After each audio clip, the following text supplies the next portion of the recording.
Boa tarde.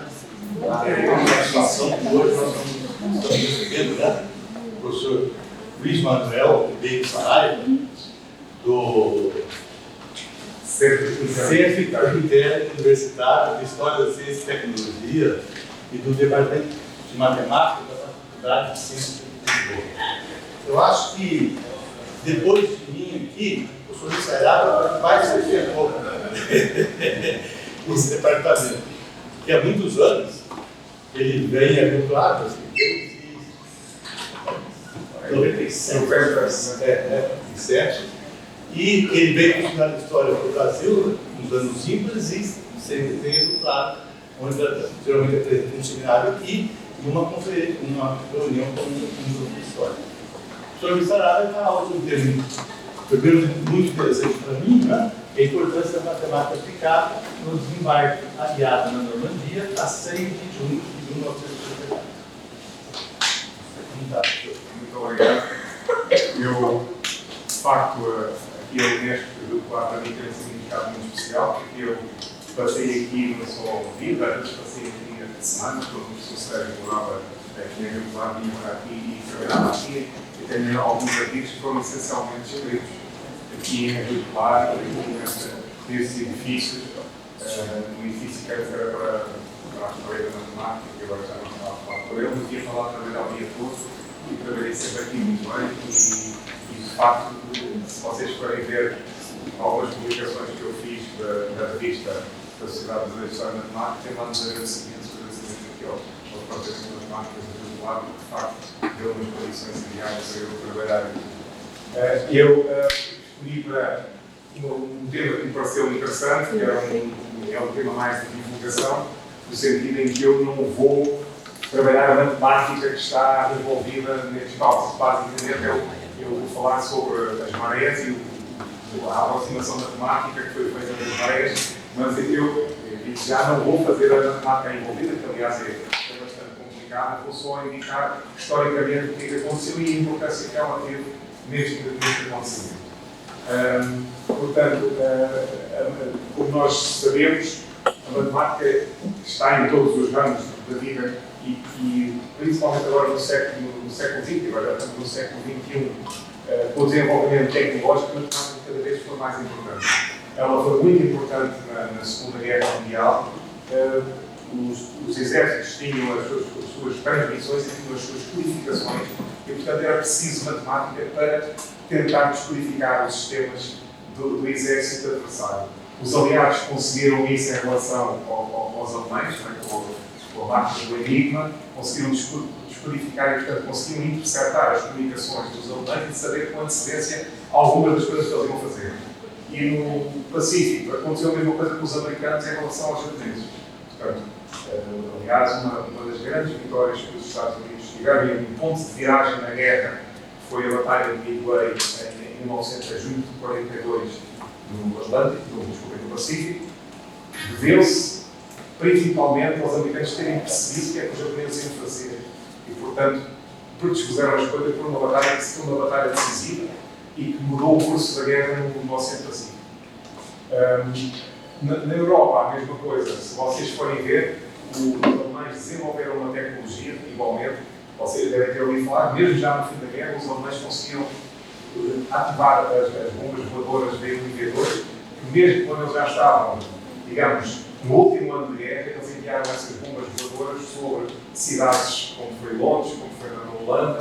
Portanto, eram bombas que eram dirigidas, eram bombas que não estavam, não é coisa que não está hoje, como vocês devem conhecer dos bombardeamentos americanos no Iraque, a precisão é por centímetro, não é? Ali não era bem assim, não é? Mas é o começo, digamos, do fundamento das viagens espaciais, essas bombas voadoras. Por outro lado, também os alemães desenvolveram os aviões a jato, não era o Messerschmitt 262, que felizmente houve poucos que aterraram aqui, porque também não aviões com uma velocidade muito maior que os aviões aéreos, e portanto houve todo um desenvolvimento. Se formos até ver o que se passou hoje com a bomba atómica, os alemães tentaram obter a bomba atómica. Aliás, foi uma das razões que levou muitos cientistas ocidentais, discordando da utilização militar do conhecimento científico, portanto, a criação de uma arma, que eles já sabiam que era uma arma de destruição massiva, mas o facto dos alemães estarem a tentar obter a bomba atómica era uma coisa catastrófica para a humanidade. Se os alemães tivessem a bomba atómica, os aliados não tivessem. Portanto, houve dos dois lados uma tentativa, por parte dos americanos, era como vocês devem conhecer, o projeto Manhattan, que uniu cientistas ingleses, americanos e canadianos para conseguirem a bomba atómica antes dos alemães. Portanto, foi uma grande motivação, porque vocês não sei se sabem, o Einstein, juntamente com um outro cientista que eu agora não me recordo o nome, escreveu uma carta ao Presidente dos Estados Unidos a dizer que na Alemanha havia indícios claros dos cientistas alemães estarem a fazer investigações sobre bomba atómica e que na América se devia fazer essa investigação também, sob pena de ficarem expostos a uma ameaça atómica. Portanto, há uma carta famosa dele, que está na internet, só se procurarem, que apanham facilmente, em que ele adverte, portanto, põe um alerta, e a partir daí os americanos, os ingleses e os canadianos desenvolveram de facto isso, e em 1944 soube-se que os alemães tinham desistido de procurar a bomba atómica. Portanto, em 1944 soube-se só que em 1942, portanto 2 anos antes, os alemães tinham abandonado essa investigação. De tal maneira, quando soube isso, houve cientistas ocidentais que imediatamente saíram do projeto. Disseram que já não há até razão de eu estar a colaborar numa arma de destruição massiva, uma vez que os alemães já não estão em condições de a fazer. E aconteceu igualmente, depois da rendição da Alemanha, que foi em, vocês sabem, 8 de maio de 1945, houve cartas de abaixo assassinatos de cientistas que tinham participado nesse projeto de construção da bomba atómica para o Presidente dos Estados Unidos, para dizer para não se utilizar essa bomba atómica. Não se utilizar essa bomba atómica contra o Japão, porque o Japão estava em vésperas para se render e, portanto, não havia necessidade de fazer uma hecatombe. Infelizmente, isso não teve seguimento. Houve uma comissão de cerca de 70 cientistas que assinaram abaixo assinado e houve um relatório de um cientista, que é o James Frank, que foi Prémio Nobel da Física em 1925, que também fez esse relatório a dizer que era desnecessário, mas isso, infelizmente, não teve eco e, de facto, foi lançado as bombas atómicas, como sabem, mais de 100 mil pessoas morreram imediatamente e muitas outras morreram como consequência das radiações. Portanto, isto só para dizer que realmente o uso da ciência e da matemática cada vez foi mais importante neste acontecimento. Ora, eu aqui tenho um mapa da Europa, que está aqui em indicação de 45, mas o que nos interessa é o mapa propriamente dito. E como vocês veem, só se lembrar, quando começou a guerra, a Alemanha dirigiu-se, invadiu todo o oeste, né, conquistou, ocupou desde a Noruega, a Dinamarca, a Holanda, a Bélgica e a costa francesa. Portanto, ocupou isto tudo. E teve ao ocidental e foi para o norte da África também, portanto, foi uma guerra global. E a partir de 41, a partir de junho de 41, invadiu a União Soviética. E aí as coisas não lhe correram bem, porque depois dos êxitos iniciais, ela parou, que não está no mapa, mas parou numa linha que vem aqui de Leningrado, que depois voltou a ser São Petersburgo, Moscou, e embaixo está Leningrado. Portanto, ele não passou dessa linha. Em Leningrado, como sabem, houve um cerco que durou mais de um ano, e as pessoas sofreram imenso, mas Leningrado não se rendeu. Em Moscou, eles não conseguiram estar perto de Moscou, porque eles se afastaram, e em Stalingrado, tinham chegado a cidade, mas isso causou uma imensa derrota. Aliás, é a batalha que durou quase cerca de 6 meses e que, no fundo, vai inverter a guerra. A partir daí, a Alemanha começa a recuar. E o que acontece também é que os russos, não é, ou a União Soviética, se quisermos, há muito tempo estavam a insistir com as potências ocidentais, com os Estados Unidos, com a Inglaterra, a França não estava ocupada, não é, para os Estados Unidos e a Inglaterra, que se devia abrir uma segunda frente, além da frente que havia aqui no Oriental, se devia haver uma frente ocidental para os alemães serem obrigados a deslocarem as divisões que estavam a lutar contra a União Soviética para a França. Não é? E realmente isso vai acabar por acontecer. É preciso lembrar que primeiro a Itália e a Alemanha foram derrotados aqui no Norte da África, isto andou aqui a andar os exércitos para trás e para a frente, até que finalmente os exércitos da Alemanha e da Itália tiveram de sair daqui, e os aliados invadiram aqui o sul, começaram na Sicília, e invadiram e foram até um pouco abaixo de Roma, como está aqui indicado. E há aqui uma linha defensiva dos alemães, que era o Monte Cassino, por enquanto os vezes os aliados não passaram daí. E, portanto, pouco foi decidido finalmente haver o desembarque em França. Ora, vejamos o seguinte, os alemães, quando ocuparam todo o Ocidente europeu, pensaram logo que se os aliados quisessem voltar, eles teriam de pôr obstáculos. E então eles construíram aquilo que se chamaram o Muro do Atlântico, que é um conjunto de fortificações e obstáculos que eles puseram nas praias, ao longo disto, desde o norte da Noruega, passando aqui, portanto, Dinamarca, Holanda, Bélgica e França. Não é? E o que é que isto consistia? Consistia num conjunto de defesas, de bunkers, com peças de artilharia, enchiam as praias com objetos, com minas, etc. Portanto, era uma série de coisas que eu vou mostrar algumas fotografias, não é? Portanto, em que eles queriam uma coisa preventiva para evitar os aliados desembarcarem aqui. Portanto, vocês veem todo um conjunto de bunkers e a gente já vai falar mais aqui. Portanto, isto é uma fotografia de França. Claro, estes canhões continuam lá com peças de museu, mas foram evidentemente desativados. Portanto, foram tiradas aqui as peças que poderiam fazer os canhões disparados. Então, faz parte de um museu que vocês estão a ver, isto tem quase 80 anos. Não é? Estamos em 23, portanto, para o ano serão 80 anos desde o desembarque da Noruega. Estas construções têm mais de 80 anos e fazem parte da história do país. E, portanto, como vocês veem, tem aqui bunkers que são de observação, portanto, com paredes específicas para evitar, se houver um tiro direto sobre eles, uma direta não afetar. E o que acontece é que aqui este general, que é o Erwin Rommel, que era um dos maiores generais da Alemanha, e era uma pessoa respeitada, ao contrário de muitos outros, era uma pessoa respeitada pelos dois lados, porque o Rommel tinha uma coisa que era tratar todos os prisioneiros de guerra de acordo com a Convenção de Genebra.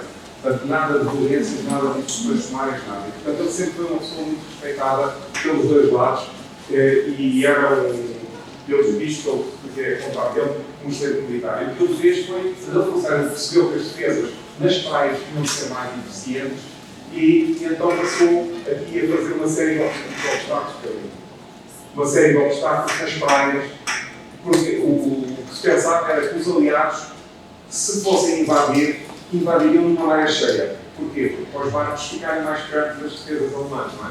E, portanto, no Atlântico, as marés têm uma grande diferença. A maré baixa e a maré alta, a diferença delas é cerca de 6 metros. E, portanto, o que ele foi fazer foi pôr obstáculos que, na maré cheias, ficassem ocultos, ficassem submersos pela água. De maneira que os barcos aliados não sabiam onde é que estavam e com minas e com objetos para cortar os fundos dos barcos. Portanto, todo um tipo de coisas que impossibilitava os aliados de desembarcarem numa maré alta se eles se atrevessem a fazer isso, não é? É claro que os aliados vigiavam esta costa, né, diariamente aviões que sobrevoam, e perceberam isso e perceberam que não podiam fazer o desembarque numa maré alta. Se vocês forem ver, está aqui esquematicamente os vários tipos de coisas que eles tinham. Portanto, estavam aqui o que eles chamavam as portas belgas, portanto, que eram obstáculos de cerca de 10 pés de altura, de aço, e que eram colocados paralelamente à praia com minas. Não é? Portanto, eram estes obstáculos. Depois tinham aqui o que eles chamavam as minas Teller, portanto, que eram postos em que no cimo tinha minas. Depois tinham aqui umas rampas, igualmente, com armadilhadas, com minas. Depois tinham estes objetos que se chamavam ouriços, por causa da forma que tem, não é? Destas coisas cruzadas, também com minas, etc. Depois, finalmente, tinha um arame farpado, e aqui um bocado com arame farpado e minas. E, finalmente, sobrevoando isto, havia umas casamatas com metralhadoras e armas antitanque, e, finalmente, mais alta ainda, umas coisas mais poderosas, com canhões já de grande alcance, como é o que eu estou a dizer aqui, os canhões de 65 mm e 88. E, portanto, vocês estão aqui a ver a maré baixa e os objetos são visíveis, na maré alta isso ficava tudo coberto. Portanto, haveria uma grande dificuldade. Portanto, isto imediatamente implicava que os aliados só podiam desembarcar aqui numa maré vazia, se não podiam ter muitas baixas. Portanto, aqui está uma inspeção, não é? O general Rommel está aqui, portanto, vocês estão a ver aqui as rampas, estão a ver aqui as minas Teller. Portanto, há uma série de estende numa maré baixa. Se vocês forem ver aqui quando a maré já está a subir, aqui são os ouriços, mas já estão semi-cobertos. Portanto, a maré cheia ficava tudo submerso e não se via. Portanto, aqui há um esquema. Os alemães esperavam sempre que os aliados fossem desembarcar aqui, que é o ponto mais perto entre Inglaterra e França, não é? Aqui é o Porto Calais, aqui é Dover. E, portanto, eles fortificaram isto extremamente, tinham aqui divisões de unidades, etc. E, aliás, percebendo isso, vamos fazer uma outra coisa, vamos desembarcar no sítio, escolheram aqui nesta reentrância na Normandia, porque por lá está menos defendido, e por lá eles não estão à nossa espera aí. É claro, eles para fazer isto, montaram todo um sistema de desinformação em que, ou por meio de mensagens falsas, ou por meio de agentes duplos que informavam os alemães de coisas erradas, continuaram a afirmar que, de facto, o desembarque seria feito aqui. Inclusive, aqui perto, arranjaram uma força de tanques feitos de borracha, mas que vistos bolões, pareciam tanques normais. Portanto, parecia que havia aqui toda uma grande instalação de armas, quando de facto não havia. Inclusive, puseram aqui um dos generais americanos mais conceituados, o general George Patton, puseram aqui também durante uns tempos para convencer os alemães que de facto o desembarque seria feito aqui. E quando, de tal maneira, eles mantiveram isso, que mesmo depois do desembarque ser feito aqui, os alemães continuaram-se convencidos que isto era uma manobra de libertação e que de facto o desembarque principal seria aqui. Portanto, mantiveram aqui todas as divisões de blindados, quando de facto eles aqui, os primeiros dias foram fundamentais para conseguir sair das praias, e só depois de eles perceberem que isto não era aquilo, libertaram estas divisões, mas infelizmente já tardiamente, não é? Porque eles aqui pensavam que Caen era uma cidade importante que dá ligações ferroviárias para toda a França, Cherbourg era um porto importante, que infelizmente eles depois não conseguiram conquistar, só se conquistou muito mais tardiamente, mas eles pensavam que podiam utilizar este porto. Há aqui um outro porto que é o Havre, que não está aqui indicado, portanto eles pensaram numa série de coisas que acabaram por não se concretizar, inclusive pensaram, os tempos que eles tinham pensado em ocupar esta zona não foram nada cumpridos. Portanto, aqui está um plano mais detalhado do que é que pensou ser o desembarque.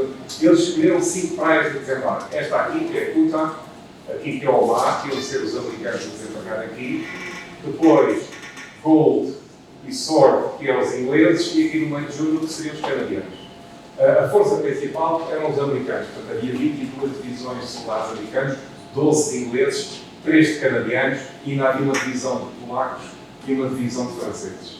E portanto, além de estar aqui, vocês estão aqui a ver a indicação dos barcos, não é? Estão aqui a indicação dos barcos todos, e estão a indicação já tinham identificado aqui as peças da artilharia, portanto a artilharia costeira que havia, e portanto já tinham encarregado cada um destes barcos de conseguir neutralizar estas baterias. Claro que isto não aconteceu assim, mas era o plano inicial, era esse. Portanto, não foi uma coisa descomunal, porque fui investido nesta coisa, vocês estão a ver, portanto, a frota de invasão, que era basicamente, tirando aqui 49 navios de guerra de outras nações aliadas, era tudo de ingleses e americanos. Portanto, forças de apoio, 6 coraçados, 20 cruzadores, 99 torpedeiros, 471 barcos de patrulha costeira, 496 pragas, Braga, Minas e outros barcos, 4.126 barcos e lanchas de desembarque, 776 barcos auxiliares, 864 mil urgentes, não é?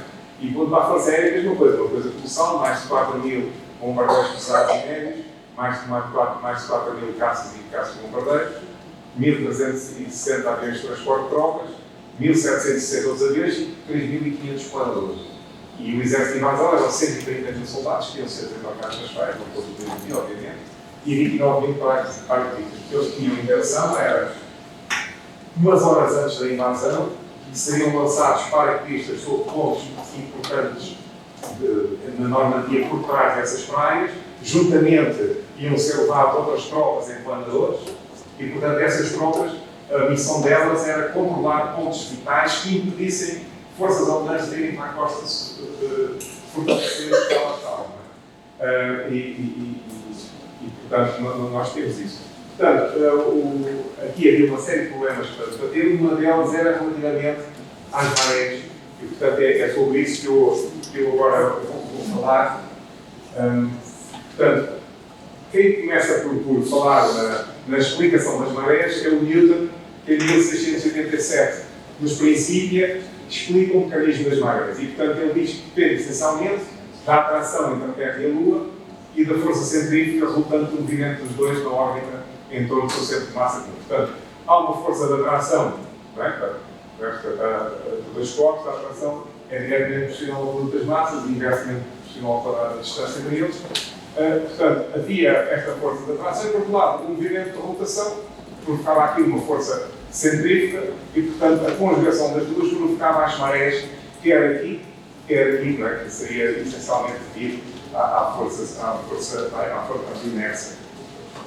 Portanto, aqui, é claro, o Sol também faz influência, tem uma massa muito maior do que a Lua, mas está muitíssimo mais distante. Portanto, a influência aqui não está evidentemente a respeitar as proporções, tinha de aparecer a figura, se nós fôssemos proporcionais, isto seria fortemente difícil. Portanto, não está aqui à distância real. Mas, portanto, o que está aqui dito é que, por exemplo, quando está aqui a Lua e o Sol, em menor ocasião, estão os dois a influenciar aqui esta maré. Quando a Lua está do outro lado, a Lua está a influenciar, o Sol influencia pouco, não é? E, portanto, ainda se tem que ter em conta a força centrífuga. Enquanto que aqui é diferente, não é? Portanto, aqui a Lua, que é o principal influente, faz aqui marés maiores neste e neste, enquanto que destes dois lados as marés são mais pequenas.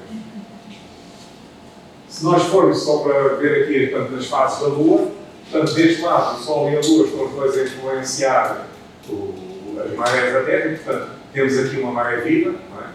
Deste lado há também uma maré viva, no sentido em que há aqui uma força centrífuga e a ação da Lua e do Sol deste lado é muito menor no contexto. Portanto, enquanto aqui, digamos, o dominante é a força centrífuga, deste lado a força centrífuga adiciona-se à força da Lua e do Sol, não é? Já quando está em parte crescente ou quando está em parte minguante é diferente, não é? Porque aqui há só influências da Lua, portanto aqui as marés são mais ou menos normais, não é? Portanto, as marés vivas são só quando o Sol e a Lua estão alinhadas, não é? Ora, portanto, isto é 1687, 90 anos depois, o Laplace vai estudar estes fenómenos e vai estudar obtendo equações de probabilidades parciais.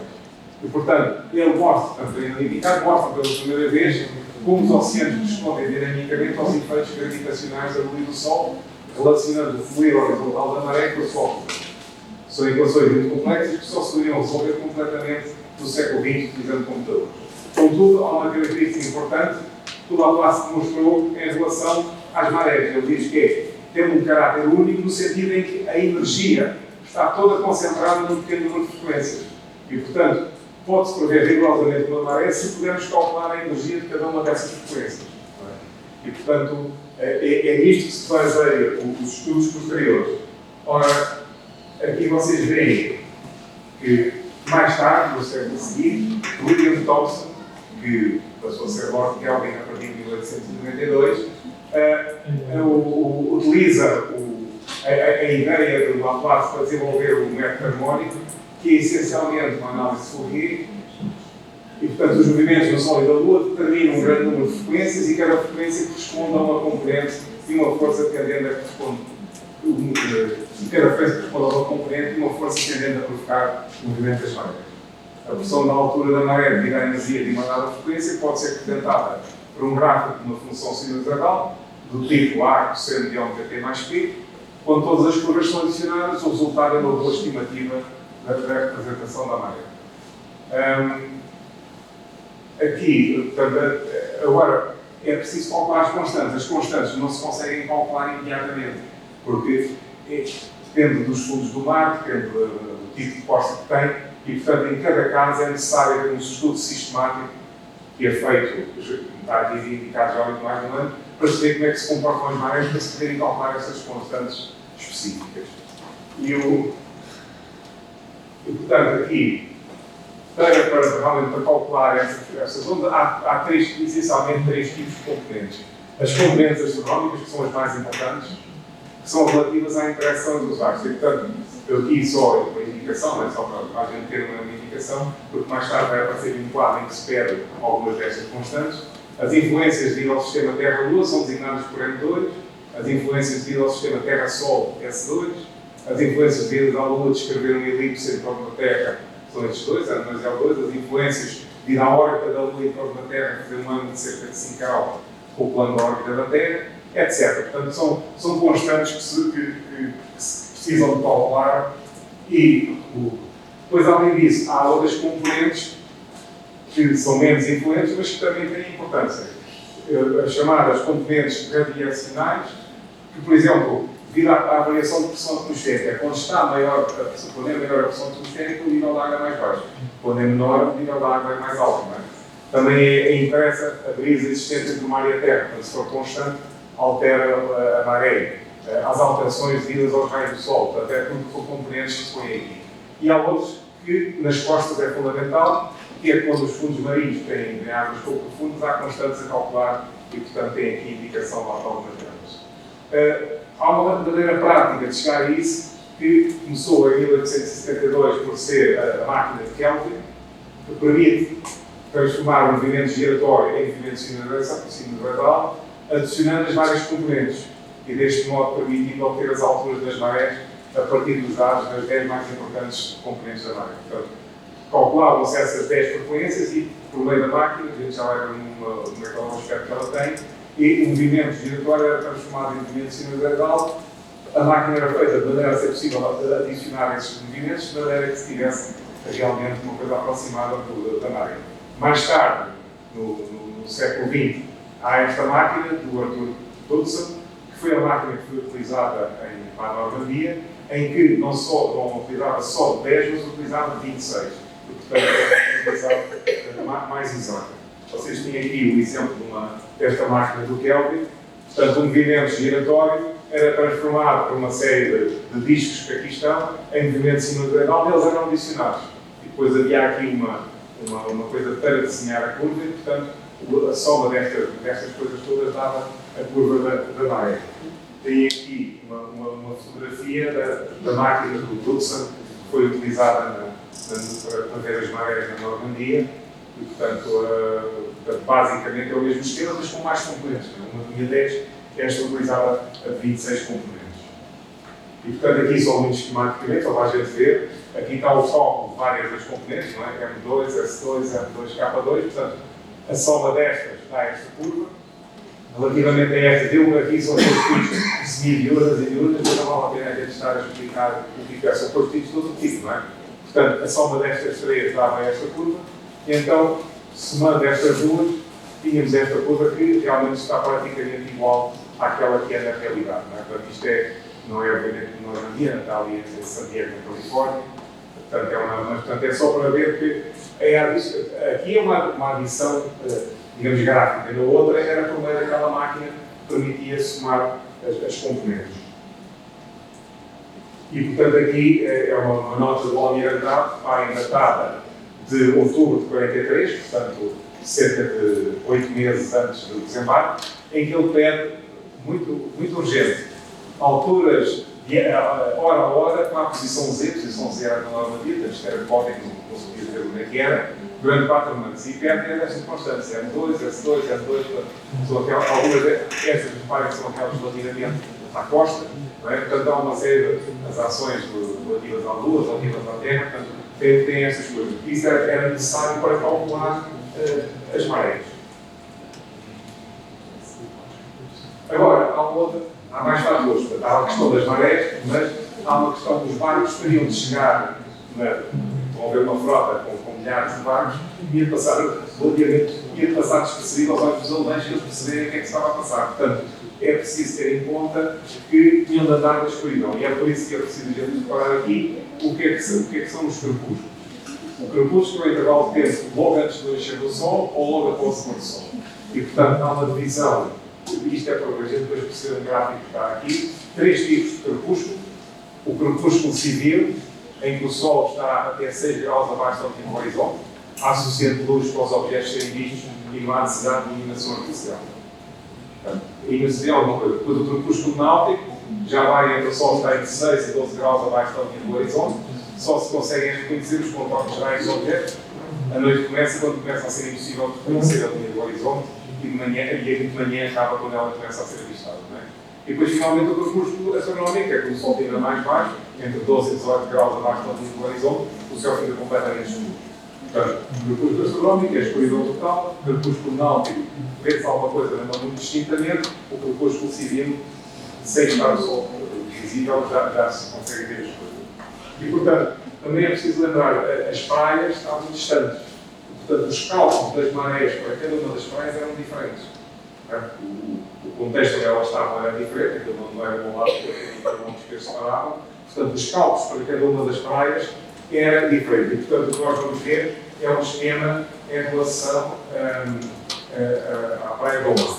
Portanto, resumindo, havia 3 coisas que eram necessárias. Primeiro, o desembarque inicial deve ser feito pouco tempo depois da maré baixa. Reparem porquê? Porque não só para evitar que as embarcações fossem destruídas pelos obstáculos, mas para dar tempo às equipas encarregadas da destruição desses obstáculos poderem estabelecer corredores seguros onde as embarcações devem chegar. Portanto, eles tinham de ter tempo para sair, mas não podiam destruir os objetos que estavam na praia, que eram muitos, mas podiam criar corredores em que depois, quando a maré estivesse alta, eles sabem, esta zona é segura, vocês podem ir por aqui, mesmo na maré alta, podem ir por esse corredor. E é claro, tinha de só ser feito, eles só podiam chegar e depois da maré começar a subir, porque eles chegassem antes ficavam atolados, não é? A maré vazava mais e o barco ficava atolado na areia. Portanto, eles não podiam chegar antes, quando a maré estava exatamente no mínimo. Tinha de chegar quando ela começava a subir. Depois, está ali o segundo ponto, a Armada Aliada tinha de navegar na escuridão. Contudo, chegando à costa, era necessário haver cerca de 1 hora de visibilidade para se efetuar o bombardeamento naval das defesas costeiras. Portanto, hoje, é claro, não é preciso haver luz nenhuma, com os aparelhos que existem, mas naquela altura era necessário. Portanto, eles tinham de chegar, tinham de navegar durante a noite, mas chegar exatamente numa altura em que começasse a ver, já tivesse acabado o percurso astronómico, não é? Portanto, já tivesse acabado essa parte da noite total, não é? E por outro, um ponto que eu ainda não tinha referido, os paraquedistas eram lançados na escuridão, mas necessitavam ter alguma luminosidade para ver os seus alvos. E, portanto, tinha de escolher um dia em que houvesse um nascer da lua relativamente cedo. Para eles havia a escuridão, mas eles tinham a lua que iluminava um pouco os seus objetivos. E, portanto, é a conjugação destes 3 que a gente vai ver neste mapa. Portanto, isto é um mapa relativamente ao Omaha Beach, e, portanto, tem aqui a indicação daqui das linhas da maré baixa, da maré alta, né? Outra vez maré baixa, maré alta, e, portanto, está aqui o crepúsculo astronómico, portanto, entre esta hora e esta é a noite total, e depois o crepúsculo náutico, já é mais ou menos visível. E também a linha do nascer da Lua. Portanto, o nascer da Lua aqui no dia 5 começa cedo, né? E antes do pôr do sol, portanto, com os dias ele vai aparecer cada vez mais tarde. Portanto, vocês podem ver que, de facto, estes dias aqui, isto correspondem ao dia 6, este aqui era talvez o dia ideal, porque havia a escuridão total, eles chegavam aqui no crepúsculo náutico, portanto, esta hora seria uma hora destinada a bombardear as defesas costeiras, e a partir daí, quando começa a maré a subir, eles podiam fazer o desembarque. Estão a ver que nos dias a seguir já não acontece, a maré baixa começa muito mais tarde, e, portanto, estariam muito mais fortes. Aqui, quando novamente há a maré baixa, a lua aqui nasce muito mais tarde, portanto, não havia iluminação para os paraquedistas. Portanto, neste esquema entre 5 e 21 de junho, aqui este dia é o dia ideal. Eles, aliás, viram que podia ser 5 ou 6, e o desembarque não foi feito no dia 5, porque o canal da Mancha está extremamente agitado, estava uma tempestade, e, portanto, acharam que isso não podia ser para os barcos, para os soldados, e, portanto, o desembarque depois de ser no dia 6, e foi então foi feito o desembarque. Portanto, eu agora tenho alguma ilustração fotográfica disto tudo. Portanto, o que é que os aliados fizeram? Foram bombardeando sempre as defesas costeiras, mas não podiam bombardear só na Normandia, porque senão os alemães percebiam logo que havia ali qualquer coisa. Portanto, eles continuaram a bombardear a costa francesa por mais ou menos por inteiro, mais do Passo de Calais, para continuar até eles pensarem que o bombardeamento seria ali, mas os bombardeamentos aliados eram bombardeamentos com muito pouca certeza. Vocês vão ver agora aqui uma imagem, isto é uma imagem da Plante de Walk, onde havia aqui umas casamatas alemãs, e eu estive lá em 99, eu fui num congresso em Cannes, no Normandia, e não perdi a oportunidade, fui ver as várias praias, só não vi outro, acho que era mais longe, mas vi os outros quatro lá para o desembarque e fui aqui à Ponte de Logo, que era um sítio muito falado, porque foi um sítio, portanto, havia aqui uma bateria, pensavam aliás uma bateria importante e, portanto, eles tinham que silenciar para ela não poder apontar para os navios onde estavam a fazer o desembarque.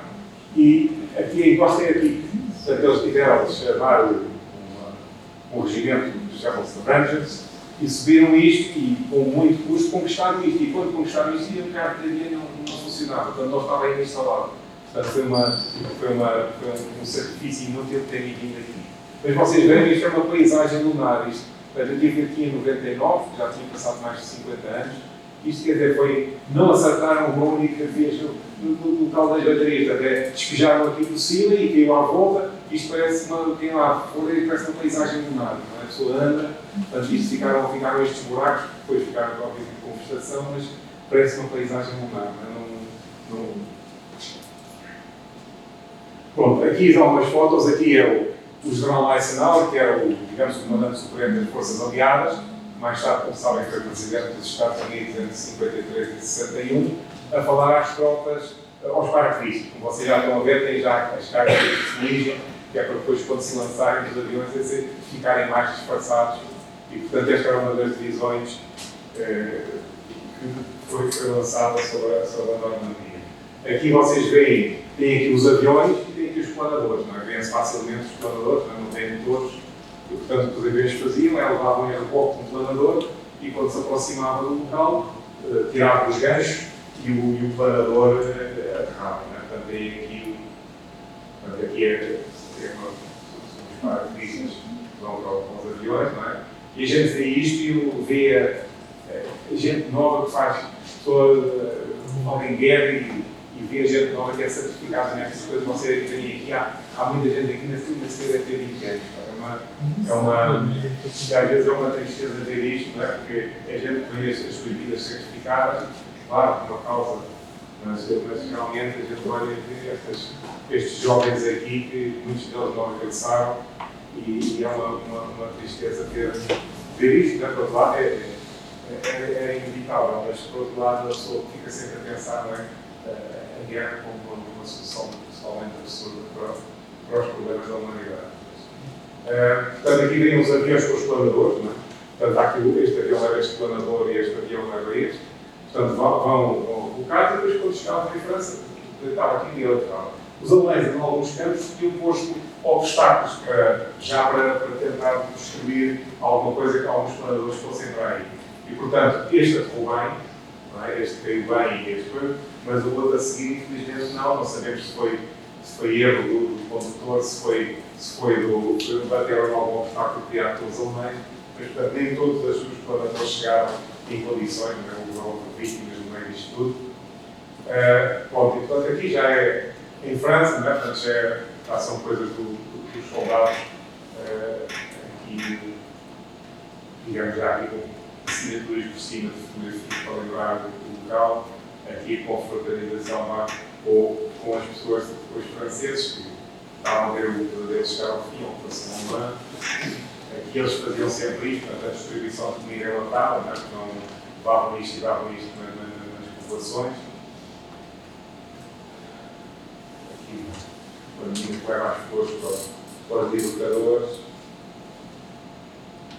E os soldados americanos que quiseram fotografar. É que eu vi ali de fazer alemão, que eu não sei se vai ver que eu fui buscar assim, porque não me lembro dos alemães usassem facas daquela, não sei, de onde é que ele foi descobrir aquela faca, que parece mais uma faca dos fatos dos japoneses e propriamente dos alemães. E agora aqui, então desembarque, portanto, isto aqui é antes do desembarque, que as pessoas não estão fardadas, estão à espera, que as pessoas estavam nos barcos, já estavam nos barcos à espera do dia do desembarque, não estavam nos quartéis, já estavam nos barcos, porque o desembarque estava iminente, estava só um bocado dependente das condições atmosféricas. Aqui sim, já estão todos equipados com os capacetes de armas,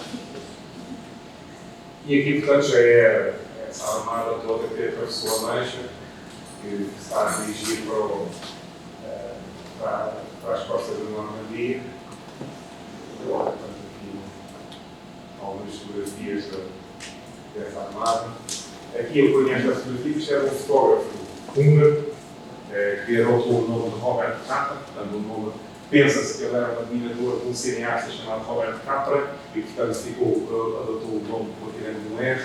É um fotógrafo de imensa qualidade, que trabalhou durante muitos anos, fez reportagens na Guerra de Espanha, depois na Guerra Civil de Espanha, depois na Guerra Civil da China, e portanto andou pelo mundo a fotografar, acabou por falecer na Indochina, no atual Vietnã, quando estava a fazer reportagens sobre a guerra entre os franceses e as forças de libertação da Indochina, porque pôs o pé em cima de uma mina e pronto, e morreu. Mas ele tem uma coisas muito boas e foi o único fotógrafo que foi na primeira vaga em homenagem, já vai ver as fotografias dele. Portanto, aqui é uma lancha de desembarque que, pelos capacetes, eles são americanos, portanto, vão para uma das praias ou para uma luta. Aqui está a aproximação, portanto, tem que estar abaixo, porque possivelmente já haveria fogo de armas dos alemães nas praias. Aqui já estão a desembarcar, portanto, esses são os soldados na água. E aqui também já estou mais desembarque. Esta é uma das fotografias dele. Aconteceu uma coisa muito curiosa e para mesmo trágica, porque ele tirou várias boas fotografias. Pode ser que ele tirou mais de uma centena de fotografias deste desembarque.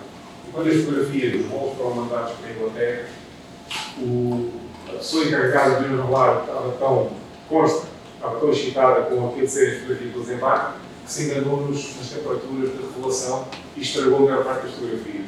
Portanto, só 12 desta mais de uma centena de fotografias é que se salvou, e mesmo algumas estão um bocado terminas, mas pensa-se que isso é de Deus, de revelação, não é? Portanto, não é da fotografia em si, mas de revelação. Portanto, resolvi por essas fotografias todas aqui, porque a sua área expôs a vida, não é? Porque nesta Omar foi a única praia que realmente uma grande resistência dos alemães. Tiveram o dia inteiro e os aliados chegaram a pensar a retirada dos soldados. Neste relatório, para ter a ideia, um dia morreu aqui mais de 1.000 americanos. E enquanto as outras 4 praias aqui correu mais ou menos normal, com baixas, mas rapidamente conseguiram ter a resistência dos alemães. Aqui não, ficaram um dia inteiro até que finalmente conseguiram aquecer a resistência dos alemães, mas de facto ele aqui a arriscar a vida. São fotografias que ele tirou, ali já estão alguns veículos também feitos na água. Portanto, aqui eu posso encontrar aqui os ouriços. Estou aqui. Aqui eles utilizavam os ouriços até por defesa, para evitarem as balas que vinham de terra dos alemães. Aqui estão as rampas, né, onde há muitos soldados escondidos atrás disto para evitar o fogo inimigo. Não há mais a fazer-se aqui. Isto aqui é uma fotografia famosa porque este soldado acabou por ser identificado nas décadas depois da fotografia ter sido tirada. Apesar dela não estar aqui, acabou por ser, o Sr. Doutor sobreviveu e identificou-se quem era este soldado. Portanto, mais um aqui com os ouriços. E portanto, aqui, a princípio, apesar de estar aquele fumo ali, já acabou o perigo, porque a gente está a ver pessoas a andarem na praia normalmente. E portanto, pronto, aqui alguns soldados que ficaram mesmo bem no desembarque. Aqui os frígios estados aqui numa parede, à espera de serem levados para os barcos. E pronto, aqui já o desembarque normal das pessoas e dos veículos, não é? Portanto, já passaram essa resistência. Portanto, e aqui pronto, à esquerda está o Roberto Capa com outro fotógrafo também trabalho. E aqui inclusive que é uma fotografia dos 7 fotógrafos que foram fotografar o desembarque da Normandia, apesar de só o Robert Capa, que é o na fila de cima da direita, foi o único que foi com a primeira vaga. A primeira vaga foi aquela que teve mais baixas, não é? A primeira vaga que desembarque na Normandia, ele foi o único, que aliás parece mesmo, foi o único que foi nesse desembarque. Os outros foram já depois da situação estar normalizada. E só para vocês terem uma ideia, a gente já sabe que a guerra é muito destrutiva, não é? Estou aqui a passar a guerra, não sei a indicação, já não sei qual é a cidade, mas é uma cidade francesa, como vocês veem, destruída. Depois os aliados, obviamente, tiveram de bombardear cidades francesas porque estavam aos alemães, não é? Portanto, isto são resultados da destruição dos bombardeamentos aliados e vocês veem que está realmente em ruínas, não é? Aqui a estação dos comboios também está em ruínas. Aqui está um bocado irónico, não é? Os americanos que estão ali sentados com uma guerra vinho certamente a terem essa luta, e o chão está todo cheio de pedras e de destroços.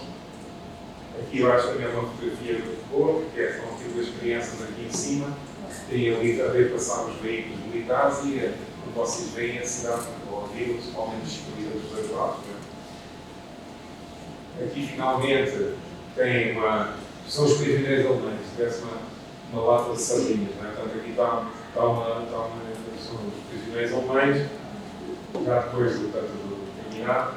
E acho que é uma fotografia muito interessante, porque vocês veem, veem esta senhora aqui que deve estar super emocionada, beijar a mão de uma das pessoas que vem para libertar o país. E se vocês olharem os olhares desta gente, são olhares que eu acho que são tão significativos. Vemos as crianças que olham, se calhar têm de perceber bem o significado do momento, e vemos estes que já são adolescentes ou adultos novos, que veem a libertação finalmente vinda, porque a ocupação alemã foi uma ocupação muito dura, porque reprimiam violentamente o movimento de resistência, e vocês sabem, quando havia um movimento de resistência ou havia qualquer ação da resistência, eles fuzilavam e arranjavam 10, 20, 50 pessoas e fuzilavam-nas ali, indistintamente, sem olhar a mais nada. E, portanto, isto são imagens finais da vitória dos aliados, portanto, aqui uma imensa multidão que está nas ruas, uma alegria muito grande da vitória dos aliados, e aqui esta última imagem, que é o desfile das forças aliadas nos campos elíseos em Paris, quando os alemães chegaram e conquistaram, quando a França se rendeu, em 1940, os alemães desfilaram precisamente aqui nos campos elíseos, passando pelo Arco de Triunfo. Portanto, é uma ação simbólica, os aliados fazerem esse mesmo desfile 4 anos depois. E portanto,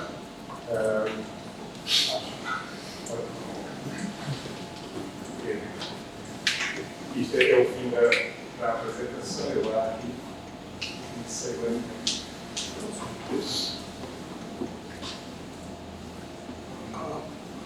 É o último. Eu acho que tinha aqui no último transparente, mas acho que não. Portanto, era só para agradecer a vossa paciência. Portanto, termina assim. Muito obrigado.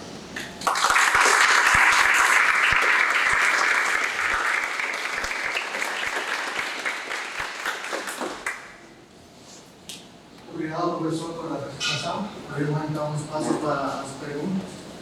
Vamos fazer? Bom, professor Saraiva, primeiro, então, obrigado pela sua palestra, muito enriquecedora.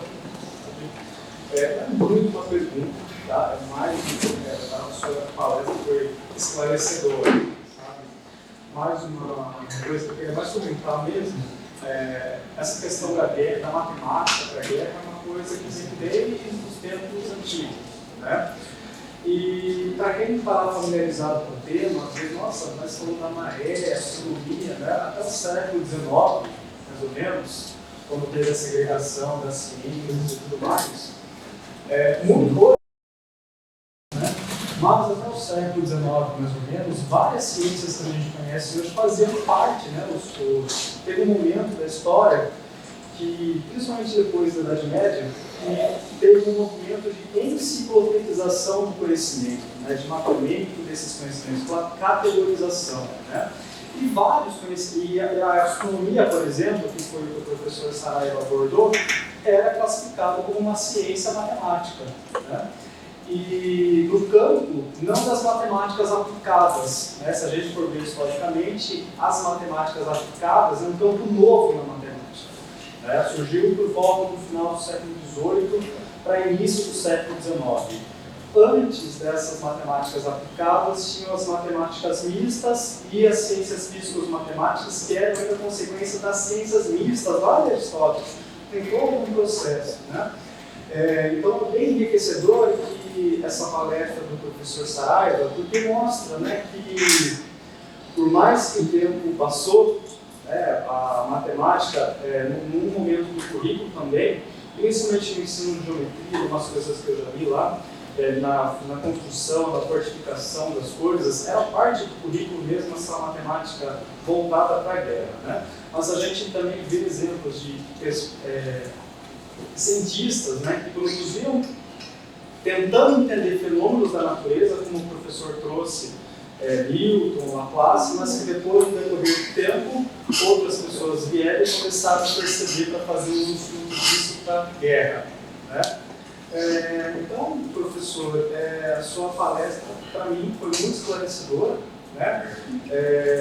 Eu achei muito legal as imagens que você trouxe, né? Os exemplos que você trouxe. Né? Então, para mim é só agradecer, tá? Foi mais um comentário que disse que por acaso de nossa, a astronomia fez parte da matemática, né? Assim como a geografia, inclusive, até o século XVII, coisas que a gente não enxerga como matemática hoje fizeram parte da matemática, quando a gente olha historicamente. Então, só agradecer mesmo pela sua palestra, que para mim foi enriquecedora. Sabe? Eu adoro esse tema. Né? Vou aproveitar que a gente vai estar em Maceió, vou te queria perguntar um monte de outras coisas disso. Né? Então, eu queria só fazer esse comentário e agradecer por esse comentário. Obrigado. Boa tarde, professor. Tenho bastante curiosidade sobre o tema, mas com relação à parte teórica. Você pega ali na Europa, principalmente no século XVII, XVIII, tem uma teoria sobre a guerra muito forte sendo desenvolvida. Né? A arquitetura de Vauban, entre outros nomes, o próprio Gaspar Monge faz um trabalho sobre a arte de fabricar canhões. A minha dúvida é se, a respeito desse período, melhor, nesse período, tinha algum teórico ou alguém que se escrevia sobre estratégias de batalha que eles pudessem ter usado? Nesse período, eu não percebi Alguém, ou eles usaram algum referencial sobre estratégias de invasão, coisas desse tipo? Ou a gente encontra essas informações mais nos livros de histórias sobre aquele período, não um livro em específico? Eu creio que aqui eram essencialmente necessidades práticas. Eles tinham necessidade de utilizar as praias.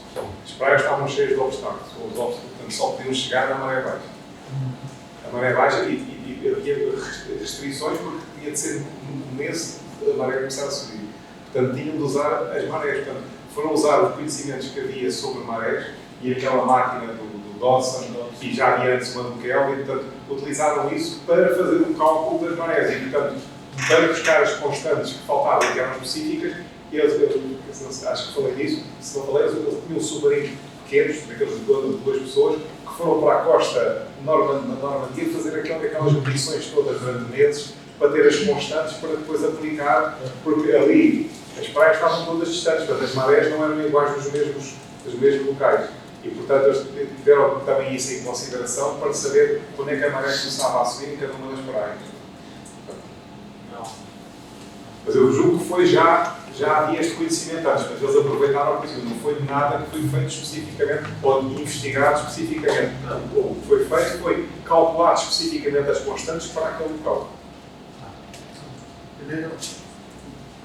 Apenas comentar em cima disso, que tem um ramo da matemática aplicada também, chamado Teoria dos Jogos, que acaba trabalhando um pouco nessa época de guerra, o Neumann, a pronúncia não sai direito, mas acabou começando os estudos nesse ramo dentro da guerra. Então teve batalhas como a Batalha do Mar de Bismarck, como dada, que usa a lógica matemática para ver por onde que vai atacar, qual movimento vai fazer. Tudo isso em estudo da guerra para aumentar ou diminuir o número de baixas. Então acabou que esse ramo veio da guerra, acabou sendo utilizado bastante com essa introdução, vindo da economia e tudo mais, mas veio outras frentes que acabou sendo utilizadas, como por exemplo o simples fato da maré, o dia ou a noite que eles iam escolher para atacar também é algo muito importante. E eu gostei bastante da apresentação, agradeço.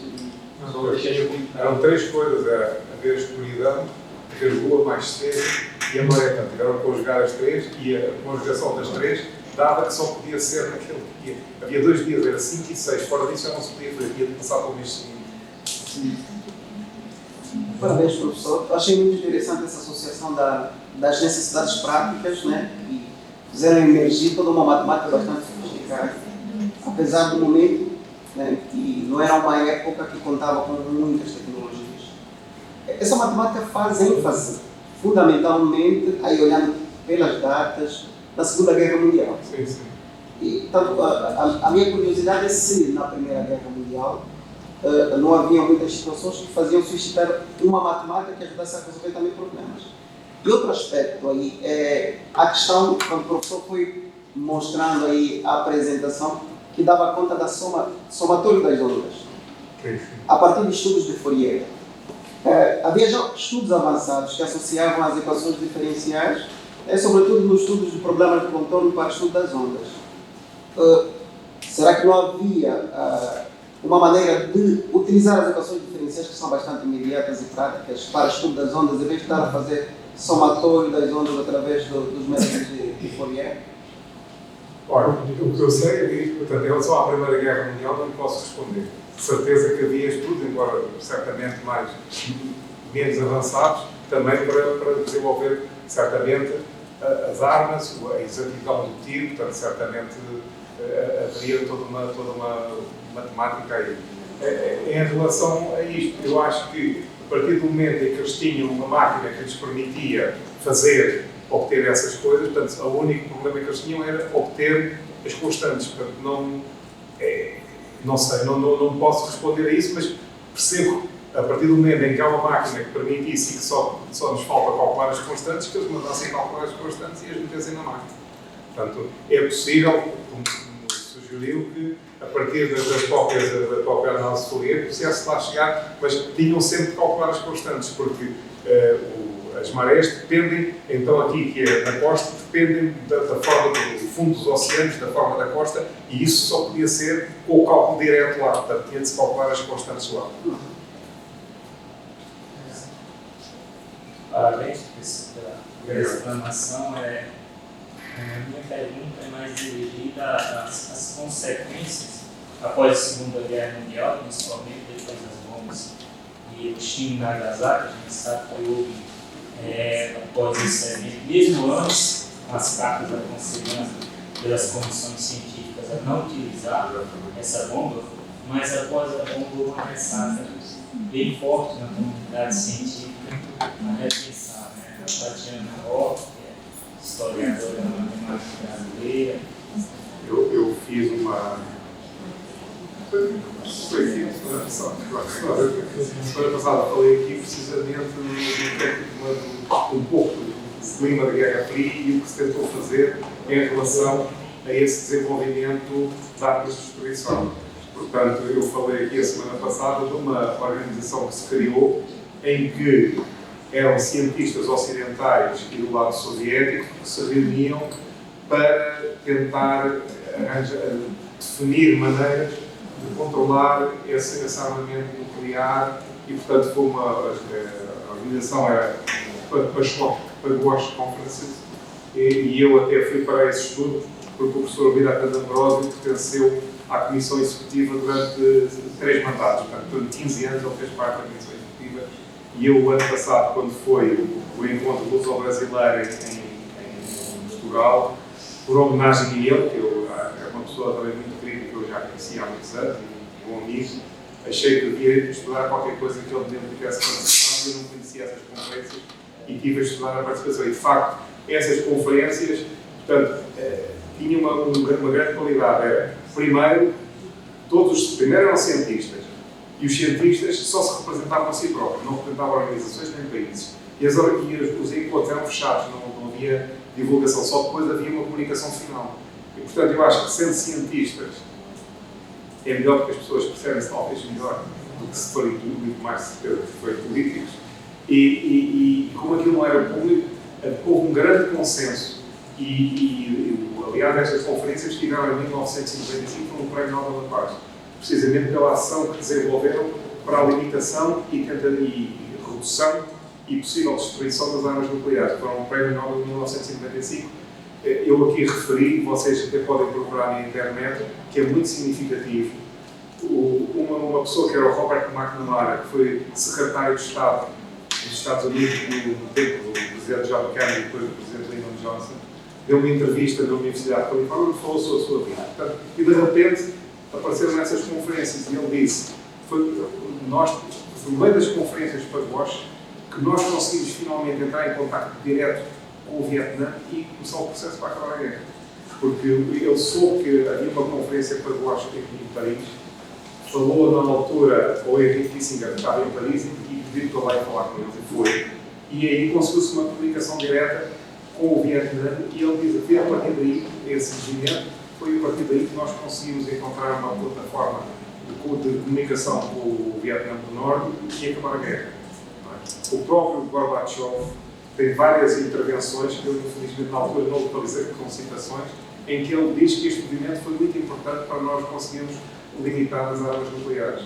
Portanto, a gente pensa que o facto de serem cientistas que falam entre si, que não têm força nenhuma, não é? Mas o facto deles, porque já houve outras organizações que deixa-me lá dizer, as Peguas Conferences, quando começaram, os Estados Unidos pensou que era um instrumento da União Soviética. Depois verificaram que não. E como verificaram que não, tentaram eles intervir até se dividir. Eles também não tiveram sorte nenhuma. E o facto de eles terem sido independentes foi uma coisa muito importante. Porque passaram a ser considerados, a opinião deles, uma vez que não dependiam nem dos Estados Unidos nem da União Soviética, passaram a ser considerados. Eu na altura falei, por exemplo, o Tratado da Limitação das Armas Nucleares, o Tratado da Proibição das Armas Químicas, o Tratado da Proibição das Armas Biológicas, tudo isso teve influência das conferências. Né? Portanto, tiveram, dentro do seu, é claro, os políticos têm outro poder, mas dentro do seu poder relativo, eles tiveram influência de tal maneira que foram o Prémio Nobel da Paz em 1995. Portanto, é uma das organizações que, geralmente, as bombas nucleares tiveram uma atómica, eu lembro, eu fiz aqui a semana passada uma citação do Bertrand Russell, que foi para em Inglaterra, na Câmara dos Lordes, que disse que isto não pode ser assim. A gente tem que criar uma instituição internacional que tenha um controle da energia atómica, porque senão isto acaba, o mundo acaba, tal como a gente conhece, acaba. E acho que os cientistas tiveram essa noção e houve uma intervenção de facto importante e, pelo menos até agora, conseguiu-se limitar os estragos que são feitos pelo arma nuclear, apesar de agora haver aí mais um governante que está a ameaçar com armas nucleares. Eu espero que isso nunca suceda. Quanto a isso, houve essa influência. Esse grupo é uma coisa importante e eu devo conhecimento disso ao professor Ugarte, que senão eu também não tinha conhecido. Mas foi o Prémio Nobel da Paz em 1995. Bom, fechamos com a pergunta da Joana. A professora, mais uma vez, obrigada também pela palestra, achei sensacional. Eu tenho duas questões. Então, por um lado, eu entendo que o título da palestra tem a ver com barcos, porque o desembarque, né, os barcos como um elemento que se coloca e ocupa um grande espaço no cenário dos processos de colonização, de expansão das guerras. Né? E eu fiquei pensando como que, imagino que parte da eleição para falar do desembarque é isso, não sei qual seria como tal, mas eu estava pensando nos aviões, assim, como que foi esse processo, o destaque que tem também a aviação nesse processo da guerra, por um lado, e por outro lado, eu tenho um desconhecimento total em relação, por exemplo, às produções dos radares. Radares, fala? Radares. E estou pensando nos submarinos, por exemplo, que foram o que aconteceu muito, portanto, isto é o fim da guerra e a Alemanha já está com muito pouco influência. Não falei nisso, os alemães tinham barcos e tinham submarinos, simplesmente estava muito limitado e é por isso que os aliados fizeram este aparato todo, que muitos deles não entrou no desembarque, mas sim como proteção. Os alemães utilizaram barcos para atacar a frota aliada e afundaram 2 ou 3 barcos, foi a única coisa. Os aviões da Luftwaffe estavam totalmente pauperados, de tal maneira que, como vocês veem, 4.000 aviões aliados, os alemães tinham muito poucos aviões e fizeram algumas saídas, mas sem influência. Há um filme que foi feito nos anos 60, que é o Dia Mais Longo, The Longest Day, que não é muito exato, porque os veteranos da guerra dizem que há um ou 2 episódios que foram inventados e que nunca se deram, mas que isso mostra a aviação alemã praticamente não existiu, portanto não pôde intervir ativamente ali. Portanto, os aliados interviram já de uma maneira em que sabiam que tanto quer a aviação, quer a marinha alemã, pouco iam intervir no desembarque. O problema principal seria das defesas costeiras e das tropas que estavam no terreno. Portanto, é claro, a parte dos aviões, portanto, estamos em em junho de 44, a guerra vai acabar menos de um ano depois e, digamos, os alemães estavam totalmente na defensiva. Poucas forças, não é? O facto da guerra, as pessoas esquecem, o principal desgaste das forças alemãs foi com a União Soviética. Aliás, é preciso não esquecer que, evidentemente, foram mortos pelos alemães ou pelos nazis, para não dizer que são os alemães, pelos nazis, foram mortos 6 milhões de judeus, mas na guerra entre a Alemanha e a União Soviética morreram 20 milhões de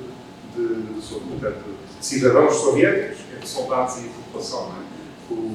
Os nazis, quando foram para a União Soviética, iam com uma intenção de extermínio. O local onde eles chegassem era para matar toda a gente. Aquilo não eram pessoas. Portanto, aquilo é uma lógica totalmente distorcida e inumana. Não é? Portanto, eles fizeram barbaridades muito grandes. E, portanto, às vezes as pessoas queixam-se quando a União Soviética fez parte bem da Alemanha, que também matou muita gente, depois puderam. Os soldados, muitos deles tinham morto a família toda. Não é? Portanto, não nos podemos esquecer disso. Portanto, e, aliás, é uma das razões pelas quais a União Soviética nunca quis que a Alemanha voltasse a ser um país industrial. Nunca mais. Não queria que a Alemanha se industrializasse para não voltar a ser um perigo para a União Soviética. De tal maneira que, quando a Alemanha se... Eles queriam uma Alemanha única, não queriam uma Alemanha... Os aliados, por outro lado, queriam uma Alemanha dividida em dois, que era para ter uma Alemanha que fosse uma espécie de parede contra a União Soviética. De tal maneira que, quando a Alemanha entra na NATO, imediatamente a seguir é constituído o Pacto de Varsóvia. A União Soviética, é muito engraçado quem for ver isso, a União Soviética fez várias propostas para a unificação da Alemanha, com propostas sempre tirando a parte industrial. E aí, em 1954, fez propostas para unificar a Alemanha, para a Alemanha ser um país independente, mas sem indústria. A partir do momento, acho que em maio de 55, se não estou enganado, em maio de 55 a Alemanha entra para a NATO e ainda no mesmo mês é constituído o Pacto de Varsóvia, que é um pacto defensivo. Portanto, eles não queriam uma guerra que morrem 20 milhões de cidadãos em guerra com a Alemanha, deixa a rastro. 10 anos depois voltará a aparecer uma Alemanha industrializada e parte de um pacto armado, um pacto militar, que teve consequências. Não é? Portanto, esta parte toda da Guerra Fria, não é? Só com o fim da União Soviética em 89, se não me engano, é que realmente isto passou a estar um bocado mais desafiante, mas agora, como vocês veem, pouco outra vez a situação aqui. Mas para ver assim. Mas você mesmo colocou aí que os aliados já dominavam o norte da África. Sim. Né? E houve tratativa, a gente sabe que, por exemplo, Portugal, Espanha e Itália estavam sob regimes que eram, de certa maneira, apoiavam nas resultados causando isso. Porque não seria melhor se os embarques tivessem pelo norte da África, tropas do norte da África, entra pela Itália, principalmente, né? Eles fizeram isso, portanto, no norte da África passaram-se da Itália, simplesmente a partir dessa altura eles encontraram uma grande resistência à meio da Itália, que havia uma defesa natural que era no Monte Cassino e não estavam a conseguir passar daí. E por outro lado, eles queriam ter uma via que se fosse rapidamente chegassem a Paris. Eles queriam pelo norte apanhar aqui, portanto, eu acho que foi as duas coisas. Eles pararam ali em Itália, a meio de Itália, com essa defesa, e por outro lado, se fazer uma segunda frente ali, de facto, e depois é verdade, depois, 2 meses depois do desembarque já estavam em Paris, e foram até à fronteira da Alemanha. Mas de facto é isso. Na África do Norte, aquilo foi uma guerra constante em que os exércitos alemães queriam chegar ao Egito, portanto, aquilo andou para trás e para frente durante o Rommel e o Montgomery, portanto, andaram ali, o Africa Corps e o 8º Exército, andaram para ali, andaram para a frente, para trás, para a frente, até que finalmente os aliados conseguiram derrotá-los e eles tiveram de sair da África. Não é? E depois foi o desembarque. Aliás, a França estava ocupada só metade, havia a parte da França que estava controlada pelo regime de Vichy, e mal os aliados desembarcaram no norte, quando eles desembarcaram no norte da África, imediatamente a França toda foi ocupada pelos alemães. Portanto, eles vieram por ali abaixo, nunca houve um grande controle de exércitos em França. Aquilo, infelizmente, como o Vichy era um regime pró-fascista, não é? Portanto, contavam com a colaboração do Vichy. Aliás, houve umas milícias do Vichy que eram muito piores que as SS. Não é? E depois, quando foi a libertação, tiveram consequências. Essas milícias foram julgadas sumariamente e fuziladas, não é? Porque eram milicianos que iam e pegavam pessoas e matavam-nas ali sem qualquer julgamento. Mas, portanto, é isso. Portanto, não, mal os aliados desembarcaram na África do Norte, imediatamente os alemães ocuparam a França completamente. Eles só tinham ocupado a parte do Norte até a costa atlântica. É? A parte sul era, digamos, estava sob, entre aspas, a autoridade do Vichy. Mas agora são as tropas brasileiras. é verdade, eles têm uma formação fundamental em Itália. Entre Portugal e Espanha, Portugal tem sempre uma atitude ativa, né? Portugal, pelo regime que tinha, e uma grande analogia com o regime fascista italiano. Os alemães, pelos nazis, não tiveram um regime demasiado violento para os tradicionalistas e como os portugueses eram, mas de facto, mas eles mantiveram uma aliança com a Inglaterra sempre. Portanto, aquilo era jogar com o pau das bicos. A ideologia estava do lado dos fascistas italianos, mas mantiveram esta aliança com os ingleses. Mas em Portugal houve um receio, quando foi o fim da guerra, por um lado a oposição em Portugal pensou que os aliados agora vão acabar com a ditadura aqui em Portugal e com a ditadura em Espanha, e começaram a fazer abaixo-assinados e a querer liberdade. E por outro lado, o regime, como teve medo, fingiu que ia fazer uma abertura. Propôs haver eleições, mas as eleições que ele propunha eram controladas por eles, portanto não havia, e portanto acabaram por não fazer as eleições livres e aproveitaram-se que eles deram liberdade para as pessoas fazerem propaganda. Então, a partir do momento que as pessoas fizeram propaganda, apanharam mais as pessoas e prenderam. E houve, na universidade houve uma série de pessoas, houve cerca de 30 professores universitários que foram expulsos e portanto houve uma grande razia aí entre a intelectualidade portuguesa que pensava que tinha chegado, talvez ingenuamente, tinha chegado ao fim do regime. Teve de esperar mais umas décadas para isso acontecer. Bom, muito obrigado, professor. Tá, obrigado a vocês estarem aqui.